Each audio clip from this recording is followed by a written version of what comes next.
ঈদ আনন্দের পাশাপাশি চিন্তার অন্যতম একটি আয়োজন। কারো জন্য ঈদ মানে ব্র্যান্ডের শোরুমে গিয়ে কার্ড সোয়াইপ করা, আর কারো জন্য ঈদ মানে ফুটপাতের ভিড়ে ঘাম মুছে আধা ঘন্টা দরদাম করে প্রিয়জনের জন্য একটি জামা কেনা। বড় বড় শপিং মলের কাচঘেরা দেয়ালের ওপাশে যখন আভিজাত্যের লড়াই চলে, এই শহরেরই কোনো এক ফুটপাতে একজন বাবা এখনো দোটানায় ছেলের জন্য একটি পাঞ্জাবি কিনবেন নাকি ঈদের সেমাই চিনি। ক্যালেন্ডারের পাতা উল্টে ঈদ যত কাছে আসে, আমাদের অবচেতন মন সবার আগে ছুটে যায় কেনাকাটার নেশায়। রাজধানীর বড় বড় শপিং মলগুলো যখন আলোকসজ্জায় ঝলমল করছে, ঠিক তখনই তার পাশ ঘেঁষে গড়ে ওঠা ফুটপাতগুলোতেও লেগেছে ঈদের ছোঁয়া।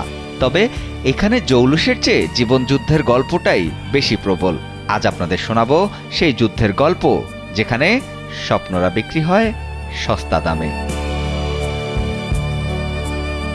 রাজধানীর মোড়ে মোড়ে ফুটপাত জুড়ে এখন বসেছে জমজমাট ঈদের বাজার। রঙিন পাঞ্জাবি, শার্ট, শিশুদের বাহারি পোশাক কিংবা থ্রি পিস সবই সাজানো আছে এখানে। বড় বড় কাচঘেরা বিপণী বিতানে যাওয়ার সামর্থ্য যাদের নেই, কিংবা যারা অল্প পুঁজিতে পরিবারের সবার মুখে হাসি ফোটাতে চান, তাদের শেষ ভরসা ধুলোবালি মাখা ফুটপাত। ক্রেতাদের ভিড়ে পা ফেলার জায়গা নেই। কেউ দরদাম করছেন, কেউ কাপড়ের মান পরখ করছেন। ক্রেতাদের কণ্ঠে ঝরে পড়ছে মধ্যবিত্ত বা নিম্নবিত্ত জীবনের সেই চিরচেনা হিসাব। তাদের কাছে বড় মার্কেটের চড়া দাম মানেই হলো বাজেটে টান পড়া।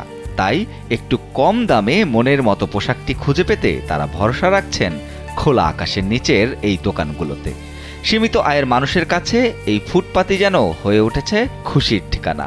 বড় দোকানে তো সবার হয় না সব কেনাকাটা, বুঝছেন? তার জন্য আমাদের জন্য ফুটপাতেই কেনাকাটা।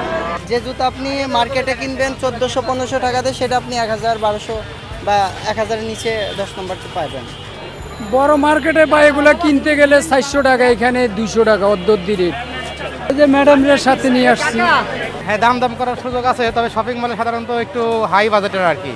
আমাদের মতো যারা আর কি মধ্যবিত্ত, তাদের জন্য এটাই ভালো। ঈদ উৎসবের মৌসুমে দম ফেলার সময় নেই দোকানদারেরও। রোদ বৃষ্টি মাথায় নিয়ে তারা সাজিয়ে বসেছেন স্বপ্নের পসরা। তাদের কাছে এই ঈদ মানে কেবল আনন্দ নয়, এই ঈদ মানে বছরের শ্রেষ্ঠ উপার্জনের সুযোগ। সকাল থেকে গভীর রাত পর্যন্ত চলে নিরন্তর অপেক্ষা। বিশেষ করে সন্ধ্যা নামলেই শহরটা যখন জ্বলে ওঠে, তখন এই ফুটপাতে শুরু হয় কেনাকাটার এক অন্যরকম উৎসব। প্রতিটি বিক্রির পেছনে লুকিয়ে থাকে একজন বিক্রেতার নিজের পরিবারেরও ছোট ছোট কিছু অপূর্ণ স্বপ্ন। সবাইকে নিয়ে এখানে নিয়ে এসে একসাথে মিলে কেনাকাটা করে দিয়ে ওয়াইফদেরকে বাসা পাঠিয়ে দেই। শোরুমের তুলনায় এখানে আছে মানুষ একটু সাশ্রয়ের জন্য। এ জায়গায় লোকজন আসলে কম দামে ভালো জিনিস পায়। প্রত্যেকটা সিজন যেভাবে যায় এভাবে যাচ্ছে না। যদি বেচা কিনে হয়, ফ্যামিলির জন্য কিছু করতে পারবো, তো এই জন্যই বললাম যে বাজেট নাই, কিছু যে করবো।